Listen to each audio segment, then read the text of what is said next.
Hey everyone, ready to dive in? We're tackling Martha Nussbaum's Women and Human Development this time around. Oh, this one's going to be fascinating. Really gets into the nitty-gritty of what equality actually means for women around the world. No more vague platitudes, that's for sure. Yeah. Nussbaum brings up these really powerful stories, like Vasanti, who found her voice through a microfinance program. It made me think, what does empowerment even look like in different contexts? And that's where her whole capabilities approach comes in. It's a way to move beyond just measuring like GDP and looking at whether people genuinely have what they need to thrive. So it's more than just saying everyone has the right to this or that. Way more. It's about making those rights real. Nussbaum would say it's not enough to have a school if girls can't actually attend. Because of cultural barriers or economic ones? Exactly. Or safety concerns. Things we often take for granted. Nussbaum lists these core capabilities everyone needs, and it's not just the basics like food and shelter. Right, she gets into some deeper stuff too. Yeah, like having the capability for love and play sounds almost frivolous next to things like freedom from violence, but she Yeah. connects it all so brilliantly. How so? Well, think about it. If a woman's raised in an environment where she can't even leave the house without a male relative, her whole worldview gets shaped by that. Her opportunities to form relationships, experience joy, express herself, Mm. those are all stunted. So even her desires are shaped by those limitations. That's the concept of adaptive preferences, right?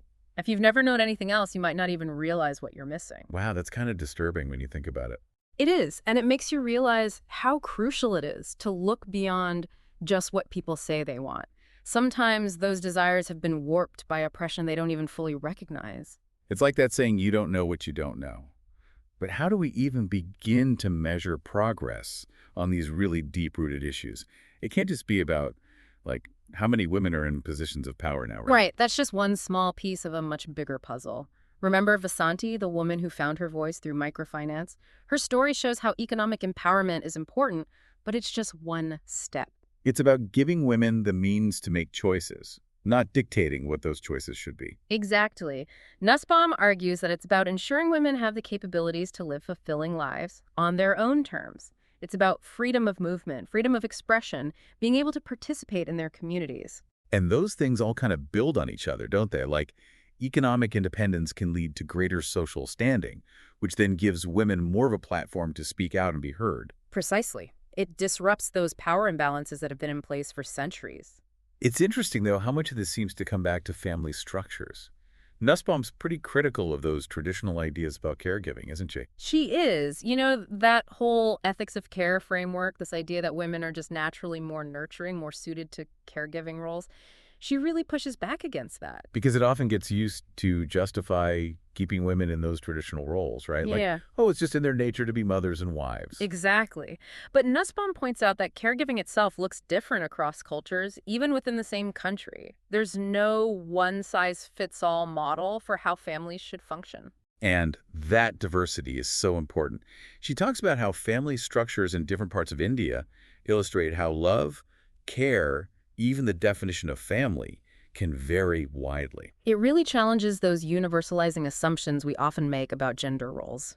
And it raises some tough questions about how we value women's work, both inside and outside the home. Speaking of which, that Indian proverb she mentions really stuck with me. Raising a daughter is like watering a plant in another man's courtyard.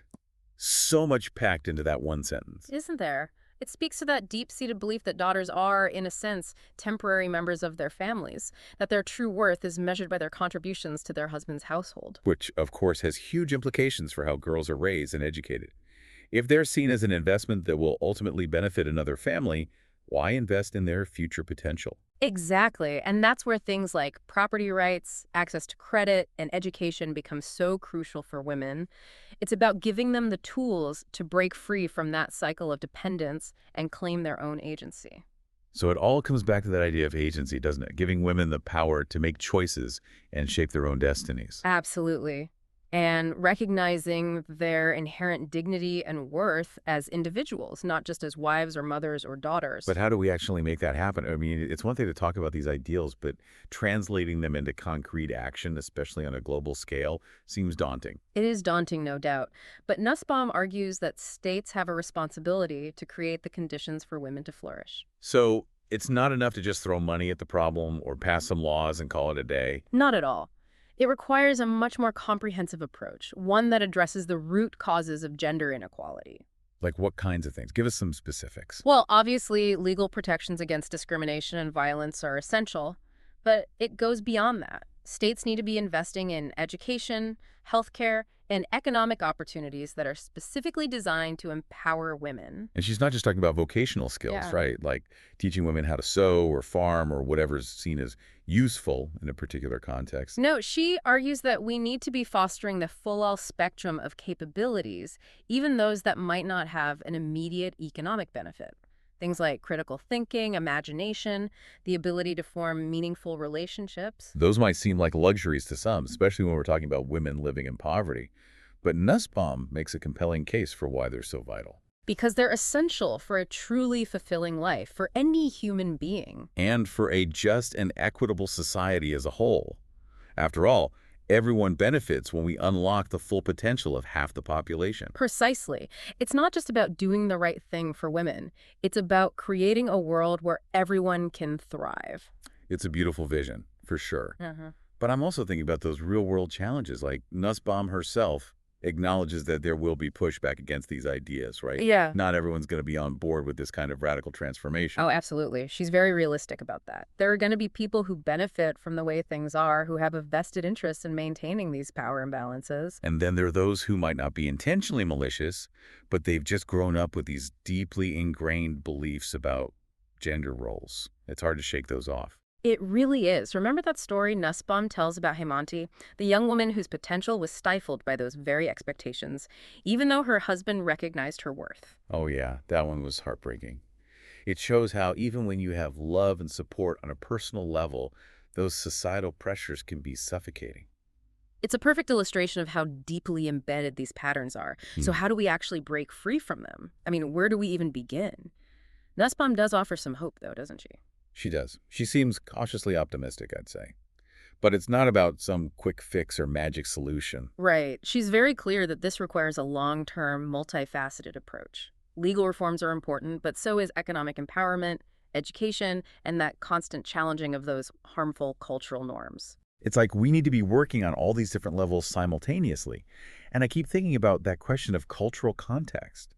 How do we make sure we're not just imposing our own values and solutions on others? Yeah, that's crucial. And that's where Nussbaum's critique of those simplistic narratives is so important. We can't assume that one culture has all the answers, right? Right. It's not about Western feminists coming in and telling everyone else what to do. Exactly. We need to be listening to the diverse voices of women within their own cultural contexts, recognizing their agency and their expertise. Because change has to come from within, ultimately. It can't be imposed from the outside. Exactly. And that's why I find that story about Hamida Kala so inspiring, the woman in Pakistan who chose to unveil and challenge those traditional notions of modesty. Yeah, she basically said, if men are uncomfortable with seeing my face, that's their problem, not mine. Such a powerful example of how women are reinterpreting their own traditions, pushing back against those restrictive interpretations. It reminds us that there's no one right way to be a feminist.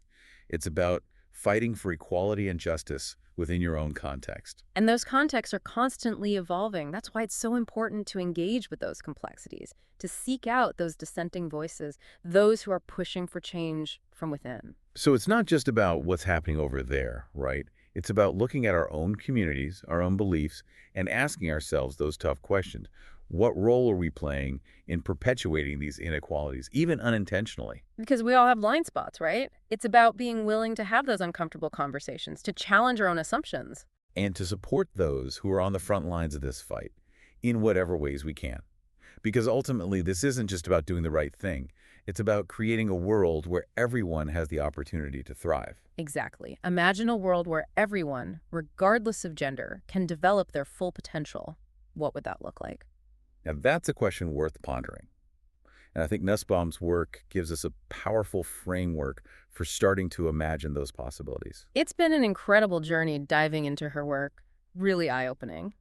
To our listeners, we hope this has sparked some new ideas and maybe even a little bit of discomfort. Because as we've seen, that discomfort can be a catalyst for growth. Until next time, keep questioning, keep learning, and keep pushing for a more just and equitable world.